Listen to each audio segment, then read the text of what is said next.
예, 안녕하세요. 앞서 5회차에 이어서 6회차에도 문재인 정부의 노동법 개정안이 어떤 내용이 있는지를 좀 다뤄보려고 하는데요. 이번에는 그 문재인 정부의 개정안과 국제노동기구인 ILO가 이야기하는 결의안 내용을 좀 비교해보려고 합니다. 한번 내용을 들여다보도록 하겠습니다. 제87호 별사의 자유협약 제2조 노동자 및 사용자는 어떠한 차별도 없이 사전인가를 받지 않고 스스로 선택하여 단체를 설립하고 그 단체의 규약에 따를 것만을 조건으로 하여 그 단체에 가입할 수 있는 권리를 가진다. 3조 노동단체 및 사용자단체는 그들의 규약과 규칙을 작성하고 완전히 자유롭게 대표자를 선출하고 관리 및 활동을 조직하고 계획을 수립할 권리를 가진다. 제2항 공공기관은 이 권리를 제한하거나 이 권리의 합법적인 행사를 방해하는 어떠한 간섭도 삼가하여야 한다. 우리가 앞서서 이제 그 문재인 정부의 노동법 개정안을 좀 들여다봤어요. 근데 굉장히 우려되는 부분들이 많았는데요.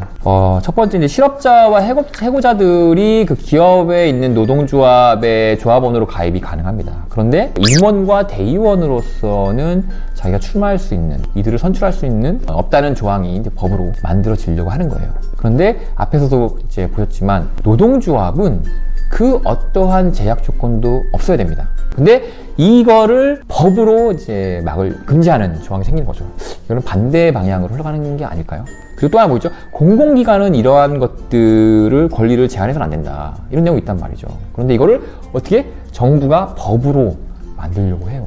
또 하나는 앞에서도 보셨지만 단체협약 유효기간을 3년으로 연장을 하는 거예요. 보통 이제 2년으로 지금 되어 있잖아요. 근데 3년으로 연장되면 어떻게 되느냐? 노동자들의 교섭권에 대한 침해가 될 수 있다. 이게 보여집니다. 왜냐하면 사용자는 권한이 막강하고 또 어쨌든 자기가 고용자이기 때문에 노동자들에게 언제든 지휘와 명령할 수 있는 조건이 되죠. 그런데 이 노동자들은 자신의 권리를 주장하기 위해서는 단체협약이라는 걸 통할 수밖에 없는데 그런데 이 기간이 3년으로 연장된다? 그러면 교섭권 자체가 침해될 수 있는 우려가 있는 거죠. 그래서 이 연장안도 역시나 노동자들에게 꼭 유리하지만은 않다 이렇게 보여집니다. 그리고 또 하나는 아주 큰 문제 같은데 사업장 내에서의 점거가 전부 점거 외에도 일부 점거도 안 된다 금지하는 조항이 있습니다. 아니 그러면 쟁의행위 자체도 이제 어려워지는데 심지어는 그럼 그 일부라고 하는 기준은 누가 세우는 거냐 애매하죠? 그럼 예를 들어서 우리가 아침에 출근할 때 피켓 하나 드는 거 쟁의가 벌어졌어. 회사 내는 아니지만 천막을 친다든지 아니면 출퇴근 인사를 한다든지 이런 여러 가지 모든 활동들이 다 일부 점검이라고 만약에 해석이 된다면 그러면 우리는 노동조합은 사업장 내에서 뭘 할 수 있을까요? 노동조합의 활동 자체를 굉장히 제한하고 금지하는 법안이 될 것 같아요. 자칫 잘못하면 모조리 금지가 되는 것도 가능할 수도 있겠습니다. 이제 이런 것들을 보면서 ILO에서는 시종일관 이제 나라들에게 제안을 하고 주장하는 바가 있었습니다. 뭐냐면 파업을 금지해야 되는 엄격한 기준은 국가 운영에 지대한 영향을 미칠 때만이 법으로 이제 그거를 제한할 수 있다. 아주 축소해서 작은 범위만을 규정하고 있는 거예요. 근데 그거 외에는 파업이 중대한 국가의 위기를 초래하지 않는 한은 파업을 보장해야 된다라는 것이 ILO의 주장입니다.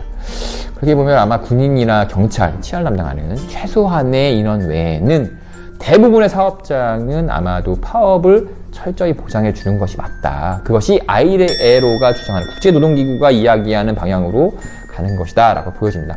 그래서 결국에는 이 노동조합의 지금의 이제 문재인 정부의 노동법 개정안이 노동조합의 활동을 크게 제약할 수도 있겠다.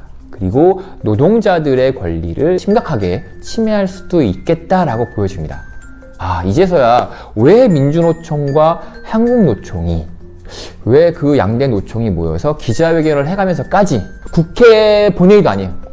국회의 환노위의 법안 소위에 상정되는 그조차만이라도 총파업을 막겠다라고 하는지 좀 이해가 됩니다.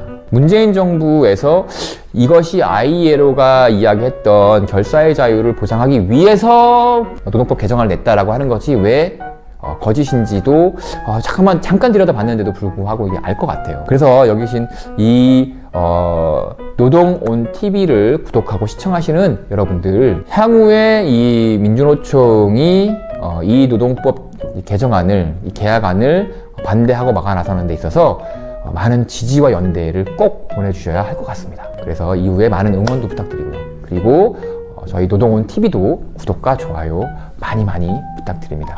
네, 오늘은 여기까지 좀 다뤄봤고요. 이후에 7회차에서는 좀 더 다른 내용으로, 좀 더 알찬 내용으로 노동 관련된 사안을 다뤄보도록 하겠습니다. 아무튼 지금까지 시청해주셔서 감사하고요. 이후에도 더욱더 반가운 모습으로 또 찾아뵙도록 하겠습니다. 감사합니다. 안녕.